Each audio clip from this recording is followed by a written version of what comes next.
malas é onde o corpo de Vitória ficou durante todo o tempo. Ele então mata a menina dentro do carro, leva o carro até sua casa. Ele sempre parava o carro na porta da casa. A família buscou respostas, mas cada pista parecia levá-los a um beco sem saída. Foi então que, de maneira inesperada, a polícia recebeu uma confissão. Michael dos Santos, um homem aparentemente comum, revelou que foi o responsável pelo crime. Ele contou, sem rodeios, que havia tirado a vida da jovem para impedir que ela revelasse à esposa dele um segredo comprometedor. A história parecia clara, mas será que os detalhes realmente batiam? A confissão aconteceu durante um interrogatório tenso. Michael narrou cada momento do que aconteceu naquele dia fatídico. Disse que avistou Vitória caminhando sozinha em direção à sua casa e que, sem pensar duas vezes, a chamou para entrar no carro. A jovem, segundo ele, aceitou sem hesitação. Mas por que alguém aceitaria entrar no carro de um homem casado com quem, supostamente, teve um relacionamento proibido? Esse foi o primeiro ponto que gerou estranhamento nos investigadores. Dentro do veículo, Michael afirmou que os dois começaram a discutir. Ele teria perdido o controle quando Vitória ameaçou contar tudo para sua esposa. Sem pensar, pegou uma faca e atacou a jovem. Mas algo ainda não fazia sentido. Como uma garota saudável e jovem não conseguiu reagir a tempo? Como nenhum grito foi ouvido? Com a vítima ferida no banco do passageiro, Michael disse que dirigiu calmamente até sua casa. A frieza com que ele relatou os momentos seguintes foi um dos aspectos que mais impressionaram os investigadores. Ele não tentou fugir, não se desesperou. Apenas seguiu sua rotina. Mas será que uma ação impulsiva pode ser seguida por tanto controle e racionalidade? A polícia precisava ter certeza de que a história de Michael fazia sentido. Por isso, uma análise detalhada começou a ser feita. Algumas contradições começaram a surgir, e os especialistas passaram a se perguntar: será que ele estava escondendo algo? A cada nova análise, os detalhes da confissão de Michael dos Santos levantavam mais dúvidas do que certezas.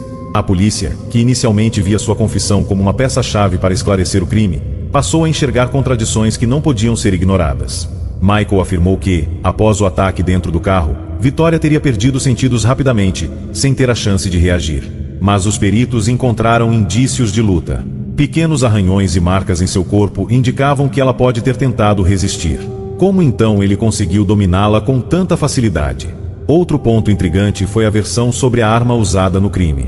Michael disse que a faca estava ao seu lado dentro do carro, como se estivesse ali por acaso. Mas os investigadores questionaram: se ele não tinha intenção de cometer um crime, por que carregava uma faca tão afiada em um lugar acessível? Seria possível que ele já estivesse preparado para algo assim?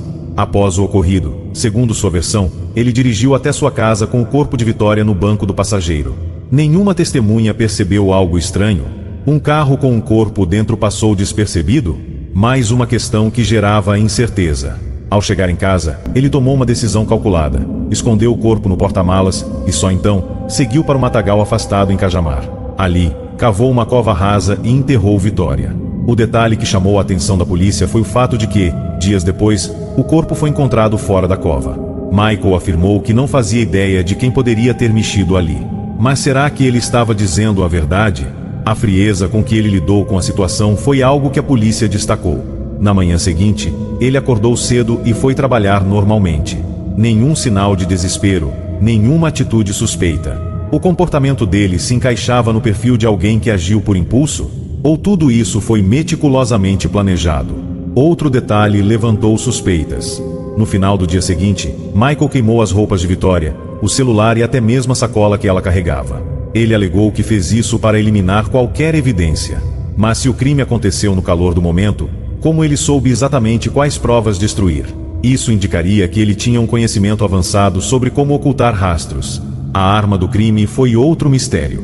Michael disse que jogou a faca em um rio próximo dali. Mas, após buscas intensas, os policiais não conseguiram encontrá-la. Teria ele mentido sobre o local? Ou a faca nunca esteve ali? A cada nova pergunta, as certezas da investigação pareciam se desmanchar.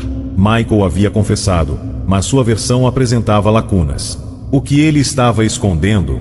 E, mais importante, será que ele realmente agiu sozinho? Se a confissão de Michael dos Santos já levantava dúvidas, a análise do que ele fez após o crime trouxe ainda mais questionamentos. A polícia começou a perceber que sua frieza ia além do esperado para alguém que teria agido em um momento de descontrole. Após ocultar o corpo de Vitória, Michael voltou para casa e seguiu sua rotina normalmente. No dia seguinte, trabalhou como se nada tivesse acontecido. Seus colegas de serviço não notaram qualquer mudança em seu comportamento. Essa tranquilidade impressionou os investigadores. Não era comum que alguém que tivesse cometido um crime tão grave conseguisse agir com tamanha naturalidade. A perícia realizada no carro dele também trouxe novos pontos de atenção. Ele afirmou que não viu manchas de sangue, mas admitiu ter lavado o porta-malas várias vezes, principalmente o forro. A justificativa dele era que poderia ter escorrido um pouco de sangue, mas ele não tinha certeza. Se ele estava em choque, como conseguiu pensar de maneira tão estratégica na limpeza? Outro detalhe que intrigou os investigadores foi o fato de ele ter raspado o cabelo de Vitória antes de enterrá-la. Segundo ele, essa decisão não teve um motivo específico, mas os peritos apontaram que essa poderia ser uma tentativa de dificultar a identificação da vítima. Seria mais uma prova de que ele sabia exatamente o que estava fazendo? A polícia também analisou o telefone de Michael. O que encontraram ali confirmou algo que os investigadores já suspeitavam. Ele era obcecado por Vitória.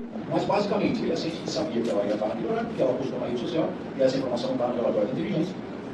Foi até o local, nos pontos finais dos ônibus, ele a conhecia, ele convidou para entrar no carro. Ela entrou no carro, e em determinado momento ela começou a se debater, ele prontamente pegou a faca que estava do lado do veículo, do seu lado, e desferiu os golpes. Houve uma reação da vítima. A vítima com certeza não consentiu e ele esfaqueou a vítima. Com relação ao momento depois, né? Ninguém ajudou a limpar a cena do crime? Que local Não, que ela foi morta? muito boa pergunta. Para você ver que as pessoas começam a ser descartadas na investigação. A esposa da vítima, desculpa, a esposa do Michael, ela, na conversa, ele fala, eu lavei a casa, então ele já coloca para a esposa que ele já tinha feito a lavagem da casa, né? Já tinha feito toda, tirado tudo o que tinha acontecido naquele momento ali na casa, ele já tinha feito a limpeza. Então ele matou lá na casa? A gente entende que foi no veículo, porque tem manchas de sangue no veículo e no porta-mala. Então foi só esse local do crime?